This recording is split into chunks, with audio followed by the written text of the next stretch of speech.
Hello. Hello all. അപ്പോൾ നമ്മൾ ഈ വീഡിയോയിൽ ഡിസ്കസ് ചെയ്യാൻ പോകുന്നത് ബ്രിക്ക് മേസണറിയെ പറ്റിയിട്ടാണ്. ബ്രിക്ക് മേസണറി വീഡിയോ കാണുന്നതിന് മുന്നേ ബ്രിക്സ് നന്നായിട്ട് കണ്ട് പഠിച്ചതിന് ശേഷമായിരിക്കണം ഈ വീഡിയോ ഫർദർ കാണാൻ വേണ്ടിയിരിക്കുന്നത്. കാരണം ടേംസ് എല്ലാം അവിടെയാണ് കൂടുതൽ നമ്മൾ റിലേറ്റ് ചെയ്ത് പറയുന്നത്. അപ്പോൾ ബ്രിക്ക് മേസണറി നിങ്ങൾ വർക്ക്ഷോപ്പിൽ ചെയ്ത കാര്യമാണ് നിങ്ങളിവിടെ തിയറിറ്റിക്കലി പഠിക്കുന്നത്. അതായത് ബ്രിക്സിനെ നമുക്ക് എങ്ങനെയൊക്കെ അറേഞ്ച് ചെയ്ത് വെക്കാം. അപ്പോൾ അതാണ് നമ്മുടെ പ്രൈമറി ആയിട്ടുള്ള റിക്വയർമെൻറ്റ്. പല ഡിസൈൻ പല രീതിയിലുണ്ട്. നമുക്ക് ഒരുപാട് ബോണ്ട് ഉണ്ട്. നിങ്ങൾ ലാബിൽ കണ്ടതുപോലെ ഇംഗ്ലീഷ് ബോണ്ട് മാത്രമല്ല, അങ്ങനെ പല അറേഞ്ച്മെൻറ്റ്സ് ഓഫ് ബ്രിക്ക് ഉണ്ട്. ചിലത് എസ്തെറ്റിക്കലി ഭംഗിയുണ്ട്, ചിലത് കാണാൻ നല്ല സ്ട്രോങ്, ചിലത് നല്ല സ്ട്രെങ്ത് വൈസ് നല്ല ഹൈ ക്വാളിറ്റി ഹൈ സ്ട്രെങ്ത് ഉള്ള ബ്രിക്സ് ആയിരിക്കാം. ചിലത് ചില എക്സ്ക്ലൂസീവ് പേർപ്പസിന് വേണ്ടി മാത്രം യൂസ് ചെയ്യുന്നതായിരിക്കാം, ലൈക്ക് കോമ്പൗണ്ട് വാൾ ചെയ്യാൻ വേണ്ടി മാത്രം. അങ്ങനെ പല പല റിക്വയർമെൻറ്റ്സിനനുസരിച്ച് നമ്മൾ ബ്രിക്സിനെ അറേഞ്ച് ചെയ്യുന്നുണ്ട്. അപ്പോൾ സിംപ്ലി എന്താണ് ബ്രിക്ക് മേസറി എന്ന് പറഞ്ഞാൽ arrangement of laying bricks and bonding them with mortar to build up a structure. ഇപ്പോൾ നിങ്ങൾക്ക് ഈ ഫിഗറിൽ കാണാൻ പറ്റും, ഇവിടെ ഗ്രൗണ്ടിലെ ഒരു ബ്രിക്കിന്റെ ഒരു സ്പൈറൽ അറേഞ്ച്മെന്റ് ഇവിടെ വാൾസിൽ കാണാൻ പറ്റും. സാധാരണ രീതിയിലുള്ള ഒരു ബ്രിക്ക് വാൾ ഇവിടെ കൺസ്ട്രക്ട് ചെയ്തിരിക്കുന്നു. നമ്മൾ ബ്രിക്ക് ചുമ്മാ അറേഞ്ച് ചെയ്ത് വെച്ചാൽ പോരാ, അതിൻ്റെ ഇടയിൽ നമ്മൾ സിമെന്റിന്റെ മോർട്ടാറിന്റെ പേസ്റ്റും കൂടി നമ്മൾ ചേർത്താൽ മാത്രമേ ഇതെല്ലാം കൂടെ സ്റ്റിക്ക് ഔട്ട് ചെയ്ത് ഫുള്ളി ഒരു ഇന്റഗ്രേറ്റഡ് ആയിട്ടുള്ള പീസായിട്ട് ഇരിക്കത്തുള്ളൂ. നമുക്ക് ബേസിക്കലി എല്ലായിടത്തും ഇത് ലോഡ് ബെയറിംഗ് ആയിട്ട് നമ്മൾ ചെയ്യാറുണ്ട്, നോൺ ലോഡ് ബെയറിംഗ് ആയിട്ടും ചെയ്യാറുണ്ട്. അതിൻ്റെ ക്ലാസ് നമ്മൾ ഓൾറെഡി ഡിസ്കസ് ചെയ്ത കാര്യങ്ങളാണ്. ലോഡ് ബെയറിംഗും ഫ്രെയിംഡ് സ്ട്രക്ചേഴ്സിൻ്റെയും കമ്പാരിസണിൽ ഇതിൻ്റെ ബേസിക് ആയിട്ട് ഇതിന് കുറച്ച് ലോഡുകൾ ഉണ്ടാവും. ഓഫ് കോഴ്സ് വേറെ നമ്മൾ ഒരു ലോഡ് കൊടുത്തില്ലെങ്കിലും ഇതിന് സ്വന്തമായിട്ടൊരു വെയിറ്റ് ഉണ്ടാവും. ഇത് ഗ്രൂപ്പായിട്ട് ആക്ട് ചെയ്യുമ്പോൾ ഒരു നല്ലൊരു വെയിറ്റ് ഉണ്ടാവും. ആ വെയിറ്റ് ഇത് താഴോട്ട് തന്നെ ആയിരിക്കും ആക്ട് ചെയ്യുന്നത്. താഴോട്ട് ആക്ട് ചെയ്യുമ്പോൾ അത് എടുക്കാൻ വേണ്ടി നെസസറി ആയിട്ടുള്ള ബീം എനിക്ക് വേണം. ഇവിടെ നെസസറി ബീം കൊടുത്തിട്ടുണ്ട്. ആ ബീം ആ ലോഡ് എടുത്തിട്ട് കോളത്തിലേക്ക് ട്രാൻസ്ഫർ ചെയ്യുന്നു. അപ്പോൾ വാൾസ് ആയിട്ടാണ് നമ്മുടെ പ്രധാന പർപ്പസ്. ഫ്ലോറിങ്ങിന് ഫൗണ്ടേഷനൊക്കെ നമ്മുടെ സെക്കൻഡറി ആയിട്ടുള്ള പർപ്പസ് ആണ് വരുന്നത്. അപ്പം നമുക്കിവിടെ ടേംസ് ആദ്യം പഠിക്കാം. ഒരു ബ്രിക്കിന്റെ സൈസ് എന്ന് പറയുന്നത് 19 centimetre cross 9 centimetre cross 9 centimetre ആണ് ഒരു ബ്രിക്കിന്റെ സൈസ്. ഓക്കെ, ഇത് ഒരു ബ്രിക്കിന്റെ സ്റ്റാൻഡേർഡ് സൈസ്. ഒരു ബ്രിക്കിന്റെ നോമിനൽ സൈസ് എന്ന് പറഞ്ഞാൽ 20 centimetre cross 10 centimetre cross 10 centimetre. Nominal size എന്ന് പറഞ്ഞാൽ സിമെന്റ് മോർട്ടാറും കൂടെ ചേർത്തിട്ട് നമ്മൾ പറയുന്ന ഒരു റൗണ്ടഡ് ഫിഗർ വാല്യൂ, അതാണ് ബ്രിക്കിന്റെ നോമിനൽ സൈസ്. ഇനി ബ്രിക്കിന്റെ കമ്പോണന്റ് നോക്കാം. ഇപ്പോൾ ഇവിടെ ഈ ഒരു താഴെ കൊടുത്തിരിക്കുന്ന ഫിഗറിൽ നിന്ന് നമുക്ക് മനസ്സിലാവുന്നത് ഇതൊരു 9 സെന്റിമീറ്ററിന്റെ സൈഡാണ്, ഇതൊരു 19 സെന്റിമീറ്ററിന്റെ സൈഡാണ്, ഇതും ഒരു 9 സെന്റിമീറ്ററിന്റെ സൈഡാണ്. കണ്ടാൽ വ്യത്യാസം തോന്നും, രണ്ട് 9 സെന്റിമീറ്റർ എങ്കിലും ബേസിക്കലി അതാണ് നമ്മളിവിടെ ഉദ്ദേശിക്കുന്നത്. അപ്പോൾ structure of A brick, header of A brick എന്ന് പറഞ്ഞാൽ, സ്ട്രക്ചർ എന്ന് പറഞ്ഞാൽ masonry unit laid flat on its blood along the length of the wall. Complicated definition ആണ്. 19 സെന്റിമീറ്റർ ക്രോസ് 9 സെന്റിമീറ്റർ വരുന്ന ഭാഗത്തിനെയാണ് ഞാൻ സ്ട്രക്ചർ എന്ന് വിളിക്കുന്നത്.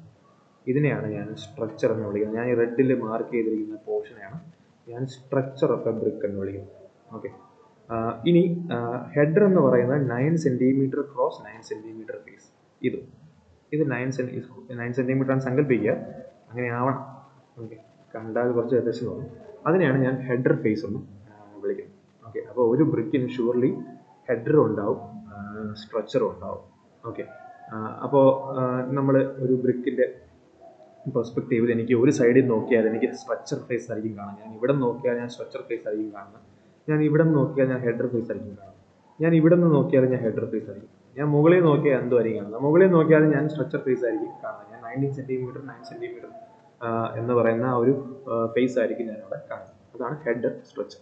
ഇനി എന്താണ് കോഴ്സ് എന്ന് പറയുന്നത് complete layer of brick laid on the same bed. ഞാൻ ബ്രിക്കിന്റെ ആ ഒരു കംപ്ലീറ്റ് അറേഞ്ച്മെന്റിനെ, ആ ഒരു ഹൊറിസോണ്ടൽ അറേഞ്ച്മെന്റിനെയാണ് ഞാൻ ഒരു കോഴ്സ് എന്ന് പറയുന്നത്. അതായത് ഞാനൊരു ചുമര് കെട്ടുവാണ്. ഒരു ചുമര് കെട്ടുമ്പോൾ ഞാൻ ആദ്യം റാൻഡമായിട്ട് കുറേ ബ്രിക്കുകൾ ഇങ്ങനെ അറേഞ്ച് ചെയ്യുന്ന വിചാരിക്കുക. ഓക്കെ, അതിൻ്റെ മുകളിൽ അടുത്ത കോഴ്സ് അങ്ങനെ. അപ്പോൾ ഇതിനെ ഒരു കോഴ്സ് എന്ന് വിളിക്കും. ഒരു കോഴ്സ്, അടുത്ത കോഴ്സ്, അങ്ങനെ 10 കോഴ്സ് ആകുമ്പോഴത്തേക്കും എത്രയായി? 10 സെന്റിമീറ്റർ ഹൈറ്റ് എടുത്തു കഴിഞ്ഞാൽ 10 × 10 100 സെന്റിമീറ്ററിന്റെ ഹൈറ്റിലുള്ള ഒരു വാൾ ഞാനിവിടെ കെട്ടി. കോഴ്സ് എന്ന് പറയുന്ന ആ ഒരു ലെയറിനെയാണ് ഞാൻ ഒരു കോഴ്സ് ഓഫ് എ ബ്രിക്ക് എന്ന് പറയുന്നത്. ഇനി ഫ്രോഗ് എന്ന് പറയുന്നത് FROG തന്നെയാണ്. തവള എന്ന ടേം അർത്ഥം വരുന്ന അതേ വേർഡ് തന്നെയാണ്. നമ്മുടെ ബ്രിക്കിന്റെ ഫേസിലുള്ള ഒരു ഡിപ്രഷനെയാണ് നമ്മൾ ഫ്രോഗ് എന്ന് പറയുന്നത്. ഫോർ എക്സാമ്പിൾ, ഞാനിപ്പോൾ ഇവിടെ എൻ്റെ ബ്രിക്കിൻ്റെ ഫേസ് ഇതാണെങ്കിൽ ഞാൻ ഇവിടെ ഒരു കുഴി കൊടുക്കും. ഇവിടെ ഇങ്ങനെ ഒരു കുഴി കൊടുക്കും. ഇത് ഇത്രയും ഭാഗം കുഴിഞ്ഞ് ഇച്ചിരി അകത്തോട്ട് താഴോട്ട് ഇറങ്ങിയായിരിക്കും ഇരിക്കുന്നത് ഒരു കുഴി. അപ്പോൾ ഒരു കുഴി, ആ ഒരു ഡിപ്രഷനെയാണ് ഞാൻ ഫ്രോഗ് എന്ന് പറയുന്നത്. അങ്ങനെ ഒരു ഡിപ്രഷൻ കൊടുക്കാൻ കാരണം സിമെൻറ്റ് മോർട്ടാറുമായിട്ട് ടൈറ്റ് ചെയ്ത് പിടിക്കാൻ വേണ്ടിയിട്ടുള്ള പർപ്പസിന് വേണ്ടിയിട്ടാണ് ഞാൻ ഫ്രോഗ് ബ്രിക്കിൽ കൊടുക്കുന്നത്. ഫ്രോഗ് ബ്രിക്കിൽ മാൻഡേറ്ററി ആയിട്ടുള്ള കാര്യമാണ്. അതുപോലെ തന്നെ ബ്രിക്ക് മറ്റൊരു ബ്രിക്കിൻ്റെ പുറത്തു കൂടെ ഈസി ആയിട്ട് സ്ലൈഡ് ചെയ്ത് പോകില്ല. ഫ്രോഗ് ഉണ്ടെങ്കിൽ അവിടെ ഒരു ലോക്കിംഗ് മെക്കാനിസം അവിടെ വീഴും. അതാണ് ഫ്രോഗിൻ്റെ ഒരു ഇമ്പോർട്ടൻസ് എന്ന് പറയുന്നത്. Bottom surface of the brick when it is laid flat. Bottom സർഫസിനെയാണ് നമ്മൾ ബെഡ് എന്ന് വിളിക്കുന്നത്. ഒരു 19x9 സെൻറ്റിമീറ്റർ ഫേസ് തന്നെയാണ്. ബേസിക്കലി അത് പ്ലാൻ വ്യൂവിൽ നമ്മൾ കാണുമ്പോൾ നമ്മൾ ആ സ്ട്രക്ചറിനെ നമ്മൾ വിളിക്കുന്നത് ബെഡ് എന്നാണ്. ബാറ്റ്, നമ്മൾ ബ്രിക്കിനെ കട്ട് ചെയ്തു നമുക്ക് കിട്ടുന്ന പീസിനെയാണ് ഞാൻ ബാറ്റ് എന്ന് പറയുന്നത്. പക്ഷെ ഒരു വ്യത്യാസമേ ഉള്ളൂ, ഞാനിവിടെ കട്ട് ചെയ്യുന്നത് വിട്ട് വൈസായിരിക്കും. അതായത് എനിക്ക് ഒരു 19 സെൻറ്റിമീറ്ററിൻ്റെ ബ്രിക്കിനെ ഞാൻ കൃത്യം നടുക്കുന്ന് മുറിച്ചാൽ ഒരു ഹാഫ് ബാറ്റ്, ഞാൻ അതിനെ 1/4 മുറിച്ചാൽ ഒരു 1/4 ബാറ്റ്, ഒരു 3/4 ബാറ്റ്. അപ്പോൾ എനിക്ക് ബാറ്റ് 3 രീതിയിൽ ചെയ്യാം. ഹാഫ് ബാറ്റ് ഉണ്ട്, 1/4 ബാറ്റ് ഉണ്ട്, 3/4 ബാറ്റ് ഉണ്ട്. ഞാൻ എവിടെ നിന്ന് മുറിക്കുന്നു അതിനനുസരിച്ചാണ് അതിനെ ക്ലാസിഫൈ ചെയ്യുക. ഇനി ക്ലോഷർ എന്ന് പറഞ്ഞാൽ ഞാൻ ലോഞ്ചിറ്റ്യൂഡിനലി ആണ് ഞാൻ ബ്രിക്കിനെ മുറിക്കുന്നത്. വിഡ്ത്ത് വൈസ് അല്ല, ലെങ്ത് വൈസാണ് ഞാൻ ബ്രിക്കിനെ മുറിക്കുന്നത്. ഫോർ എക്സാമ്പിൾ ഇപ്പോൾ ഞാൻ ഇങ്ങനെ ലെങ്ത് വൈസ് മുറിക്കുമ്പോൾ ഇത് ഒരു ക്ലോസർ, CLOSER ആണ്. ക്വീൻ ക്ലോസർ എന്ന് പറയും. നമ്മൾ കൃത്യം ഹാഫ് വെച്ചിട്ട് നമ്മളതിനെ മുറിച്ച് കഴിഞ്ഞാൽ. വേറെയും കുറേ ക്ലോസേഴ്സ് ഉണ്ട്. കിങ് ക്ലോസർ ഉണ്ട്, മിറ്റഡ് ക്ലോസർ ഉണ്ട്, ബിവൽഡ് ക്ലോസർ ഉണ്ട്. അതൊന്നും നമ്മുടെ സിലബസിൽ വരുന്ന കാര്യമല്ല. നമുക്ക് ക്വീൻ ക്ലോസറിനെ പറ്റി മാത്രം അറിഞ്ഞാൽ മതി. പിന്നെ ക്യൂൻ ബ്രിക്ക് എന്ന് പറയുന്നത് കോർണറിൽ വരുന്ന ബ്രിക്കിനെ, നമ്മൾ കോർണറിൽ പ്ലേസ് ചെയ്യുന്ന ബ്രിക്കിനെയാണ് നമ്മൾ ക്യൂൻ ബ്രിക്ക് എന്ന് പറയുന്നത്. അപ്പോൾ ഇത്രയും ടേംസ് നമ്മളിവിടെ ഫെമിലിയർ ആയിരിക്കും. ഓക്കെ, ഇവിടെ കുറച്ച് ക്ലോസേഴ്സ് ഒക്കെ കൊടുത്തിട്ടുണ്ട്. ഇത് ഒന്നും പഠിക്കണ്ട, നിങ്ങൾ ക്വീൻ ക്ലോസർ മാത്രം പഠിച്ചാൽ മതി. കൃത്യം ഹാഫായിട്ട് നമ്മൾ മുറിക്കുന്നത്. കിങ് ക്ലോസർ എന്ന് പറഞ്ഞാൽ വിഡ്ത്തിൻ്റെ ഹാഫിൽ നിന്ന് ലെങ്തിൻ്റെ ഹാഫിലേക്ക് ഒരു പീസിനെ കട്ട് ചെയ്തങ്ങ് മാറ്റും. ബിവൽഡ് ക്ലോസർ, അങ്ങനെ കുറേ സാധനങ്ങളുണ്ട്. ബാറ്റ് തന്നെ ക്വാർട്ടർ ബാറ്റ് ഉണ്ട്, 3/4 ബാറ്റ് ഉണ്ട്, ഹാഫ് ബാറ്റ് ഉണ്ട്. പിന്നെ ഇൻക്ലൈൻഡ് പോർഷനിൽ എടുക്കുന്ന പല ടൈപ്പ് ബാറ്റുകളുണ്ട്. അതൊന്നും പഠിക്കണ്ട, ഞാൻ പറഞ്ഞ കാര്യങ്ങൾ മാത്രം പഠിക്കുക. ക്വീൻ ക്ലോസർ മാത്രം പഠിക്കുക, വേറെ ക്ലോസർ ഒന്നും പഠിക്കണ്ട. കിങ് ക്ലോസറും കൂടെ പഠിക്കുകയാണെങ്കിൽ ഓക്കെ, വേറെ അതിനപ്പുറത്തേക്ക് പോകണ്ട. Bat 1/4 bat, 3/4 bat, half bat, ഇത്രയും കാര്യങ്ങൾ പഠിക്കുക. ഇത്രയും ടെർമിനോളജീസ് മാത്രം പഠിക്കുക. Different condition for good bond. എനിക്ക് നല്ലൊരു ബോണ്ട് അച്ചീവ് ചെയ്തെടുക്കണമെങ്കിൽ എന്ത് കണ്ടീഷനാണ് ഉണ്ടാകുന്നത്? ഫസ്റ്റ് നമ്മൾ മനസ്സിലാക്കേണ്ട കാര്യം, ഒരു വെർട്ടിക്കൽ ജോയിന്റ് കണ്ടിന്യൂസ് ആയിട്ട് വരാൻ പാടില്ല. ഫോർ എക്സാമ്പിൾ, ഞാൻ ഇവിടെ ഒരു ബ്രിക്ക് അറേഞ്ച് ചെയ്തു, അതിൻ്റെ അടുത്തൊരു ബ്രിക്ക് അറേഞ്ച് ചെയ്തു, മുകളിലൊരു ബ്രിക്ക്, അങ്ങനെ ഞാൻ ഇങ്ങനെ ബ്രിക്കിനെ അറേഞ്ച് ചെയ്ത് പോയി. അപ്പോൾ ഇവിടെ ഒരു വെർട്ടിക്കൽ ഗ്യാപ്പ് ഉണ്ടാവും. നമ്മുടെ മോർട്ടാർ ഫില്ല് ചെയ്യുന്ന ഒരു ഗ്യാപ്പ് ഉണ്ട് through out the height of the building, through out the height of the wall. ആ ഒരു ഗ്യാപ്പ് വരുന്നുണ്ട്. അതിനെയാണ് നമ്മൾ വെർട്ടിക്കൽ ജോയിന്റ് എന്ന് പറയുന്നത്. വെർട്ടിക്കൽ ജോയിന്റ് താഴെ തൊട്ട് മുകളിൽ വരെ ഒരു കണ്ടിന്യൂസ് ലൈൻ ആയിട്ട് കിട്ടാൻ പാടില്ല. അത് ഇങ്ങനെ ബ്രേക്ക് ഈവൻ ലൈൻസ് ആയിട്ടായിരിക്കണം എനിക്ക് കിട്ടേണ്ടത്. കാരണം അങ്ങനെ വന്നു കഴിഞ്ഞാൽ ആ ഒരു ഗ്യാപ്പിലൂടെ ബ്രിക്ക്, ആ വോൾ രണ്ടായിട്ട് മുറിഞ്ഞു പോകാനുള്ള ഒരു സാധ്യതയുണ്ട്. Minimum number of vertical joints minimum നമ്പറിൽ എൻഷുർ ചെയ്യാൻ പറ്റണം. Number of brick bat should be minimum. Use ചെയ്തിരിക്കുന്ന ബ്രിക്ക് ബാറ്റ് മിനിമം യൂസ് ചെയ്യാൻ വേണ്ടി എപ്പോഴും ശ്രമിക്കുക. അത് മാൻഡേറ്ററി ആയിട്ടുള്ള ക്രൈറ്റീരിയ അല്ല, എന്നിരുന്നാലും വളരെ റിക്വയർമെന്റ് ഉണ്ടെങ്കിൽ മാത്രമേ ബാറ്റ് ഉപയോഗിക്കാവുള്ളൂ. നമുക്ക് വെർട്ടിക്കൽ ജോയിന്റ്സ് കണ്ടിന്യൂറ്റി ഒഴിവാക്കാൻ വേണ്ടി മാത്രമാണ് പ്രധാനമായിട്ടും നമ്മൾ ബാറ്റും ക്ലോസേഴ്സും ഉപയോഗിക്കുന്നത്. അല്ലാതെ ബാറ്റും ക്ലോസേഴ്സും വെച്ച് നമ്മളൊരു ബ്രിക്ക് വോൾ ഉണ്ടാക്കിയെടുക്കില്ല. സ്ട്രക്ചറും ഹെഡറും വെച്ച് മാത്രമേ നമ്മൾ ബ്രിക്ക് വോൾ ഉണ്ടാക്കുള്ളൂ. സ്ട്രക്ചറും ഹെഡറും മാത്രം ആയിക്കഴിഞ്ഞാൽ ഒരുപാട് വെർട്ടിക്കൽ ജോയിന്റ്സ് കയറി വരും. അപ്പോൾ അതിനെ പ്രിവെന്റ് ചെയ്യാനാണ് നമ്മൾ ബാറ്റ്, ക്ലോസേഴ്സ് ഒക്കെ നമ്മൾ യൂസ് ചെയ്യുന്നത്. Length of one brick should be equal to 2 times the width of the brick plus thickness of mortar. അത് സിമ്പിൾ ജനറിക് ആയിട്ടുള്ള ഒരു പോയിന്റ്. ഓക്കെ, നമുക്ക് ബ്രിക്ക് ബോണ്ട്സ് നോക്കാം. നമ്മൾ 4 ബോണ്ടാണ് നമുക്ക് പഠിക്കേണ്ടത്. ഇതല്ല നമുക്ക് മൊത്തത്തിലുള്ള ബോണ്ട്. നമുക്ക് structure bond, header bond, English bond, Flemish bond, ഈ 4 പഠിക്കുന്നത്. ഓക്കെ, ഫസ്റ്റ് നമുക്ക് സ്ട്രക്ചർ ബോണ്ട് നോക്കാം. നമ്മുടെ ഫേസസ് എല്ലാം സ്ട്രക്ചേഴ്സ് ആയിരിക്കും. നമ്മൾ കാണുന്നത് കംപ്ലീറ്റ് സ്ട്രക്ചർ ആയിരിക്കും. എൻ്റെ അറേഞ്ച്മെൻറ്റ് കംപ്ലീറ്റ് സ്ട്രക്ചേഴ്സിൻ്റെ ഒരു കോമ്പിനേഷൻ ആയിരിക്കും. അപ്പോൾ ഇവിടെ നമുക്ക് 1 wall തിക്നെസ്സിലേ യൂസ് ചെയ്യാൻ പറ്റുള്ളൂ. അതായത് നിങ്ങൾക്ക് ഇപ്പോൾ ഇവിടെ നോക്കിക്കഴിഞ്ഞാൽ ഇത് സ്ട്രക്ചർ, ഇതെല്ലാം സ്ട്രക്ചർ, ഇതിൻ്റെ മുകളിലും സ്ട്രക്ചർ. പക്ഷേ ഞാനിവിടെ ഒരു ബാറ്റ് വെച്ചിട്ടായിരിക്കും ഞാൻ അടുത്ത സ്ട്രക്ചർ വയ്ക്കുക. അല്ലെങ്കിൽ കണ്ടിന്യൂസ് ആയിട്ടുള്ള ജോയിന്റ് വരും. ഇവിടെ ഇപ്പോൾ ഡിസ്കണ്ടിന്യൂറ്റി കിട്ടിയില്ലേ ഒരു ജോയിന്റ്, ഈ ജോയിന്റ് തമ്മിൽ കണക്ഷൻ ഇല്ല. എന്തുകൊണ്ടാണ്? ഞാൻ ഒരേ ഡയമെൻഷനിലുള്ള സ്ട്രക്ചർ ഇങ്ങനെ അടിക്കടിക്ക് പോയി കഴിഞ്ഞാൽ കണ്ടിന്യൂറ്റി വരും. കണ്ടിന്യൂറ്റി വരാതിരിക്കാൻ വേണ്ടി ഞാൻ ഓൾട്ടർനേറ്റ് ലെയേഴ്സിൽ ഞാൻ ബാറ്റ് വെച്ച് വിടും. ബാറ്റ് വെച്ച് വിടുമ്പോഴത്തേക്കും വെർട്ടിക്കൽ ജോയിൻസിൽ ഒരു ഡിസ്കണ്ടിന്യൂറ്റി ഉണ്ടാക്കാൻ പറ്റും. ഒരു സ്ട്രെയിറ്റ് ലൈൻ ആയിട്ട് ജോയിൻസ് കിട്ടില്ല. ഇത് ഒരു എലിവേഷൻ വ്യൂ, ഒരു പ്ലാൻ വ്യൂ. നിങ്ങൾ 3D വ്യൂ വരയ്ക്കേണ്ട, ഒരു എലിവേഷനും വരയ്ക്കണം, ഒരു പ്ലാനും വരയ്ക്കണം സ്കെച്ച് ചോദിച്ചാൽ. അപ്പോൾ ഇവിടെ നമുക്ക് ഒരു വാൾ തിക്നെസ്സിലേ നമുക്ക് ഈ കൺസ്ട്രക്ഷൻ നമുക്ക് ഉണ്ടാവത്തുള്ളൂ. ഇവിടെ ഒരു വാൾ തിക്നെസ്, അപ്പോൾ 10 സെൻറ്റിമീറ്റർ ആണ് നമുക്ക് വാളിൻ്റെ തിക്നെസ് ഉണ്ടാവുക. മോർട്ടാറും കൂടെ കൺസിഡർ ചെയ്ത് 10 സെൻറ്റിമീറ്റർ ആയിരിക്കും നമുക്ക് ഉണ്ടാവുന്ന വാൾ തിക്നെസ്. ഈ ബ്രിക്ക് കോമ്പൗണ്ട്സിനൊക്കെ നമ്മൾ യൂസ് ചെയ്യാറുള്ളൂ. വളരെ വീക്ക് ആയിട്ടുള്ള ഒരു ബ്രിക്ക് കോൺഫിഗറേഷൻ ആണ്, സ്ട്രെങ്ത് തീരെ ഇല്ലാത്ത ഒരു ബ്രിക്ക് കോൺഫിഗറേഷൻ ആണ്. പിന്നെ വരുന്നത് ഹെഡർ ബോണ്ട്. ഹെഡർ ബോണ്ടും ഈസിയാണ്, ഡയറക്റ്റ് ആണ്. നമുക്ക് ഹെഡേഴ്സ് മാത്രമേ ഉള്ളൂ. സ്ട്രക്ചേഴ്സിന് പകരം നമ്മൾ ഹെഡേഴ്സ് ആയിരിക്കും ഇവിടെ കാണുന്നത്. അപ്പോൾ ഈ ഒരു ഫിഗർ നിങ്ങൾ നോക്കിക്കഴിഞ്ഞാൽ ഇവിടെ നിന്ന് നോക്കുമ്പോൾ എല്ലാം ഹെഡേഴ്സ് ആണ് ഇവിടെ കാണുന്നത്. Header header header header header. അപ്പോൾ ഈ സൈഡിൽ നിന്നും ഹെഡേഴ്സ് ആണ് ഞാനിവിടെ കാണുന്നത്. അപ്പോൾ ഞാൻ ആ ഡിസ്കണ്ടിന്യൂറ്റി ഒഴിവാക്കാൻ വേണ്ടി ഞാൻ ബാറ്റ് 1/4 3/4 ഹാഫോ നെസസറി ആയിട്ടുള്ള ബാറ്റ് വെച്ചിട്ട് ഞാൻ ഡിസ്കണ്ടിന്യൂറ്റി ഒഴിവാക്കും. പിന്നീട് ഫുള്ള് ഹെഡേഴ്സ് മാത്രമായിരിക്കും ഉണ്ടാകും. അപ്പോൾ ഇവിടെ എൻ്റെ തിക്നെസ് എന്ന് പറയുന്നത് കുറച്ച് കൂടുതലായിരിക്കും അല്ലേ. 20 സെൻറ്റിമീറ്ററിൻ്റെ വാൾ തിക്നെസ് കിട്ടും. അപ്പോൾ സ്ട്രക്ചർ ബോണ്ടിനേക്കാൾ കുറച്ചും കൂടി സ്ട്രെങ്ത് ഓഫർ ചെയ്യാൻ പറ്റും ഹെഡർ ബോണ്ടിന്. ഓക്കെ, ഇവിടെ 3/4 ബാറ്റിനെ പറ്റിയിട്ടാണ് സ്റ്റേറ്റ്മെന്റിൽ പറഞ്ഞിരിക്കുന്നത്. 3/4 തന്നെ ആവണമെന്ന് നിർബന്ധമില്ല, നിങ്ങൾക്ക് 1/4 യൂസ് ചെയ്യാം ഒരു ഹെഡർ ബോണ്ടിന്റെ ഓൾട്ടർനേറ്റ് കോഴ്സിൽ ബാറ്റ് യൂസ് ചെയ്യുമ്പോൾ.